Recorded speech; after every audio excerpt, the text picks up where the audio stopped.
Well, hi, here we are on the A1 in the UK. I'm just on my way back home from visiting a motorhome dealers down in Newark, and today I'm out on the Multistrada 1260S, giving that a bit of a runabout. We'll go for a ride on the bike, get off the A1, and probably come back to you when we're off the A1 so that it's a bit more of a reasonable little ride. So off we go. Well, I'm guessing it would be rather windy here on the A1 on the microphone. I've got the screen up as high as I can. Apologies that it's covered in dead flies. It's kind of hard to avoid those today because it's kind of one of those humid days. I don't really intend to talk very much along the A1 because I suspect, as I say, it's not going to be very audible. Hopefully the camera's working okay and the sound is working, and should be able to resume in just a second when we're off the A1.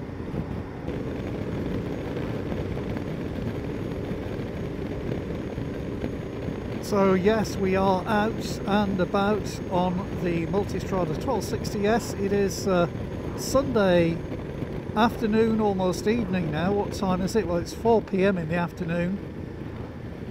And today I've been down to have a look at some possible motorhome stroke campervan type things that I might get in March of next year if I want to get back out and about, do a bit of holidaying, whether that's here in the UK or abroad. So I'm kind of interested in seeing what's available. Now, one of the huge disadvantages of converting your own van, in my experience, is you lose a lot of money, because if you do something that's all based on new, then you pay quite a lot of money for the van to start with, and you lose money when you come to sell it, because if it's not a branded vehicle, then it doesn't hold a particular value, and it's then down to if somebody just happens to want to buy it. And of course, selling things privately is much harder than selling them trade, because with trade you can arrange credit and you can give a warranty and all sorts of other things. So I sort of thought, well, let me have a look and see, rather than buying a van and spending the year converting it, let me just sort of have a look at prices and see if it's maybe possible for me to afford to get a decent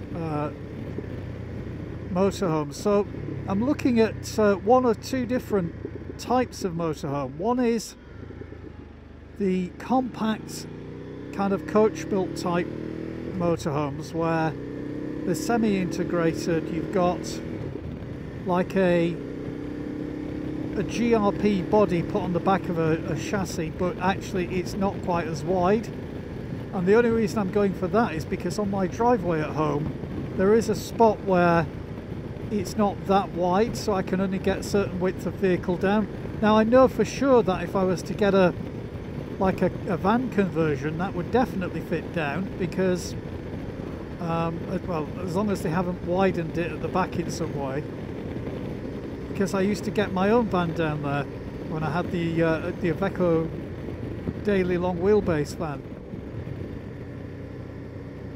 I think I used to maybe fold one of the mirrors in at some point, or drive it in such a way that I you know, just had to use a bit of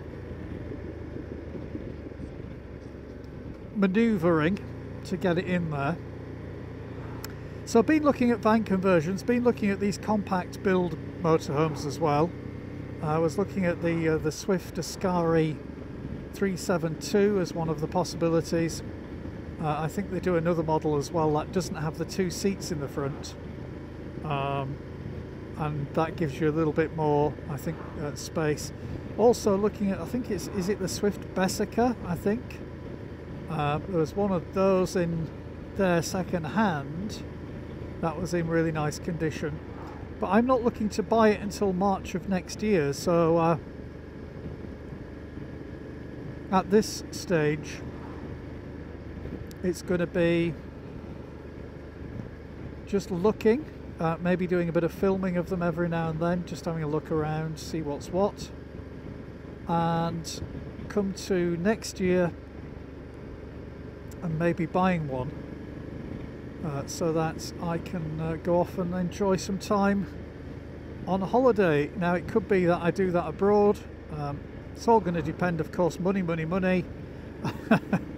and now that I'm pretty much not working, so retired, I suppose you could say, retired early.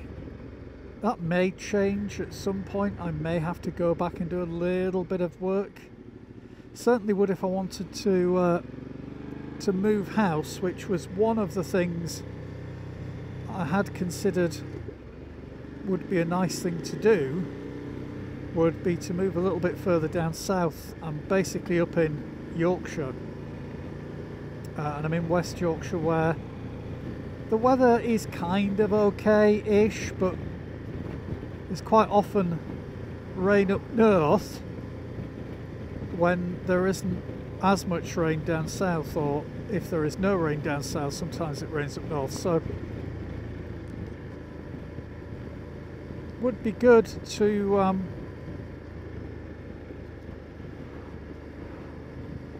be a little bit further down south, but to have that ability to buy a house, you know, we're sort of talking about double the money of houses down south versus houses up north in many cases. And then when you look at new houses, you've kind of got like not as much of a garden, not as much of a driveway, not as much land actually where the property is built. Everything is being condensed. But that means if you did want to park a motorhome, or you did want to park your motorbikes in the garage and this, that and the other, that you're kind of looking at older houses that still have that decent amount of land, that garage, that driveway,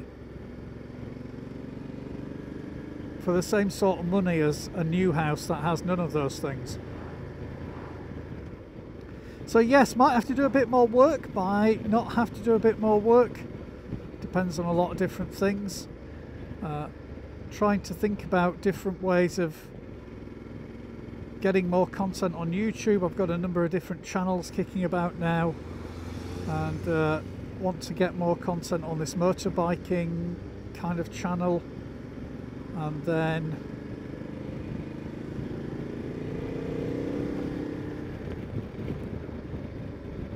maybe do something that is kind of camping and motorhomey. I know I've stuck a few things on here in the past when I've done van conversions and things, but they never seem to be sort of lined up. You never seem to get the right balance of content that people want to see if they come to see motorbike stuff.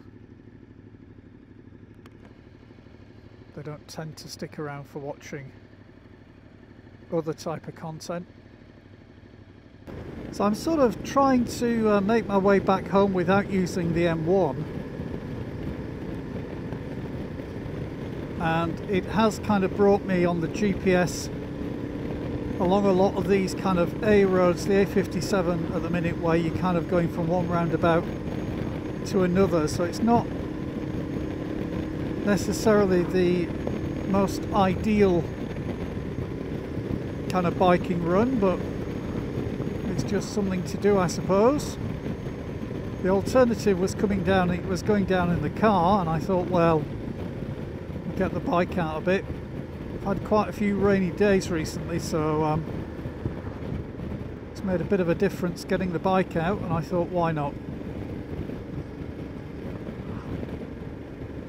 So temperature wise, I'm just trying to see, we're 21 degrees at the minute here, so it is a nice sort of pleasant temperature. The sun is kind of appearing occasionally through the clouds, but it is quite an overcast sort of day. was slightly less overcast a bit further south than it is as we're starting to get up north again, but that again is often the way.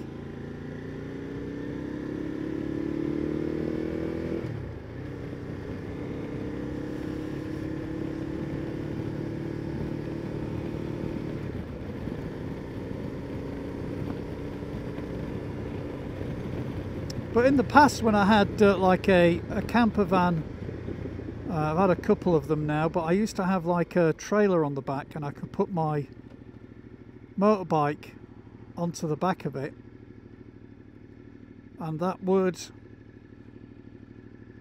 give me the option to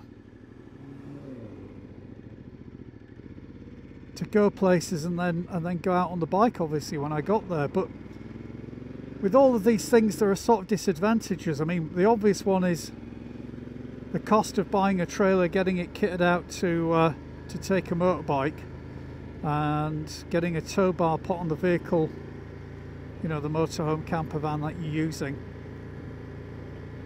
But also the fact that you have a speed restriction then on the motorway and dual carriageways, and you know, if you've got a capable vehicle that can do the car sort of speed limit, then you kind of want to be making some progress if